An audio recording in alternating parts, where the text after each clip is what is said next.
来乡亲啊，继续是这个政坛消息。来看国民党立委的初选，进前有几哪个所在咧敲未拄好起内乱，讲就是新北市长侯友宜出面来敲切调解，即摆拢已经真属实了。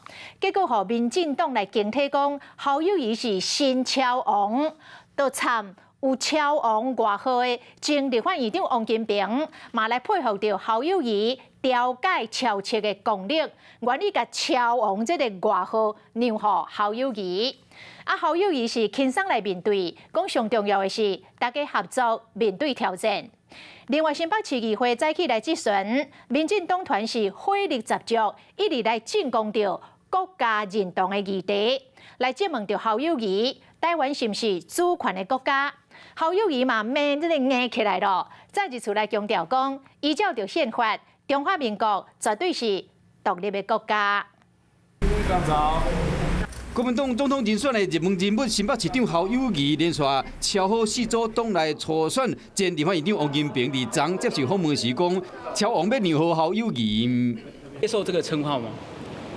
最重要的，我们是大家携手合作，面对所有的挑战。 侯友宜入去议会备询，民进党的议员火力十足，针对两块议题一直甲问。台湾就是一个主权且独立的国家，对不对？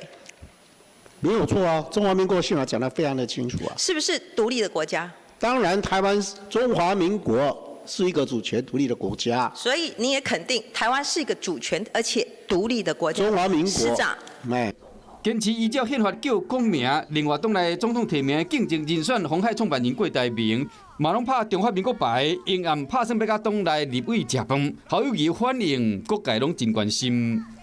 老朋友关心国事，要跟很多的民意代表大家相聚会，讨论问题。